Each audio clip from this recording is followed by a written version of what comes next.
Hey everybody, welcome back. It is Monday morning and I got a question from a friend over the weekend because she had a baby at the beginning of all of this. And she's like, I really think maybe I'm doing a disservice to her by not taking her out and exposing her to things. What should I do? How can I boost her immune system and everything?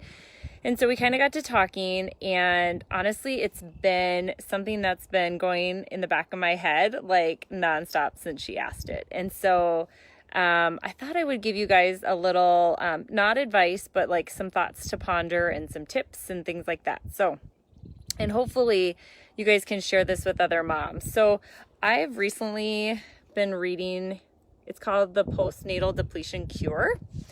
And one of the things that I wanted to share with you guys was that it talks a lot about like different cultures and countries and what their protocol is after moms give birth. And so for in like Southeast Asia, for example, they spend, after they give birth, they spend 30 to 40 days in confinement. And it talks about like she sleeps on a straw type bed by a fire. In Zimbabwe, the mom is put in isolation and is cared for by a female relative and the traditional birth assistant for 1 to 3 months while all household work and chores are done for her. And so I know a lot of people, especially the moms who are having babies right now, they kind of feel like a little lonely and they don't have like the visitors and stuff like that, but realize like this can kind of be a really great thing for you guys in the fact that like you don't have those distractions. It's just you and your baby. For me personally, I had my kids and I was back to work a week later, which I would not necessarily recommend to anybody. It was not the best thing. But really, not that it's not hard, because I cannot even imagine what you guys are going through, because I haven't had a baby during a quarantine. But I wanted to give you guys a little maybe insight into some other cultures, and so you can take maybe a different spin on it. These babies too, like obviously they're not exposed to a lot of people. Because they are with the moms in isolation or confinement or whatever you want to call it. That's just what the book calls it. But this can be a great experience for you too. If you look at it from somebody else's, like think if you had to go back to work a week later, you know, like you get to spend all this time just loving on your baby, and that's really what your focus should be.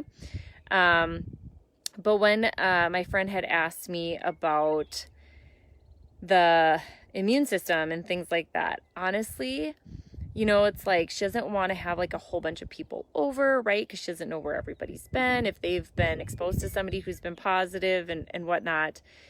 And I've thought about it, and honestly, probably the best thing for her to do is for her to go out and expose herself to some different germs, because she's been in isolation for so long. And that's not a bad thing. I mean, it's been, oh my gosh, I think she's like 5 weeks old. Oh my gosh, Madison, I'm totally butchering her, how old she is. But really, if moms can get out a little bit here and there to expose themselves, especially if they're breastfeeding, because moms are then going to produce those antibodies and they can pass those along in the breast milk. And so building that immune system, you guys, is getting yourself sometimes exposed to some things so that you pass it along. It's the best thing for our babies if you're breastfeeding, to pass on that immunity that the breast milk can contain. So obviously she doesn't want to take her little one out, but if she herself starts to go out little by little, building up her immune system. I mean, we've heard so much about how, my gosh, we've all been isolating ourselves and not exposing ourselves to germs. So when this is all over and we start going out again, are we all going to end up sick because now our immune systems have kind of been depleted a little bit? They haven't been working maybe as hard. And so if moms can go out just little by little, and I'm not saying if you had a baby last week to go out everywhere, right? But little by little, maybe after like 3 weeks or 4 weeks or whatever it is, whatever you are comfortable with, instead of exposing the baby, exposing yourself to some of these things so that you can pass along that immunity through the breast milk.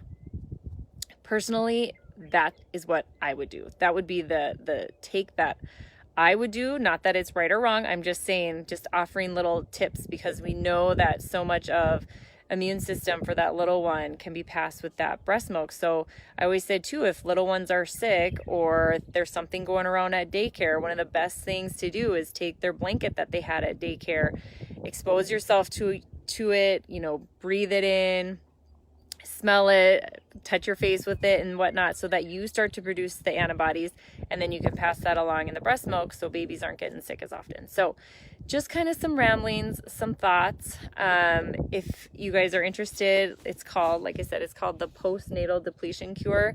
You know, our society, we go back a lot sooner, but after reading that and reading what other cultures do and things, they basically put themselves into isolation and they love it. Like, they take care of their moms after birth, like a lot. Like, they really, really go in depth into what the foods that they're eating and how they're taking care of moms. And so if you're interested, that's the book, the postnatal depletion cure. But yeah, thought it was interesting, and thought I would pass it along to you guys, some of that information. So if you know a mom who's having a baby during this time, please share it. Maybe it'll help her feel better, or her be like, okay, you know, like my baby's immune system is not, it's okay. They will be fine. They will be okay. You're not wrecking them yet or anything like that. Because other cultures they do the same thing for up to 3 months. So yeah, pass it along. We just want our moms, especially those first-time moms who are having babies for the first time during this. I mean, it's got to be so hard because you're not getting the help that you wanted or that you had hoped for and whatnot, because people aren't coming to visit, obviously, and you don't want them coming to visit. But hopefully that sends you maybe like some positive vibes on like, okay, I can do this. Like other cultures are doing this too. So I hope you guys all have a really wonderful week. And we'll talk to you again, hopefully Wednesday. So take care, guys. Bye.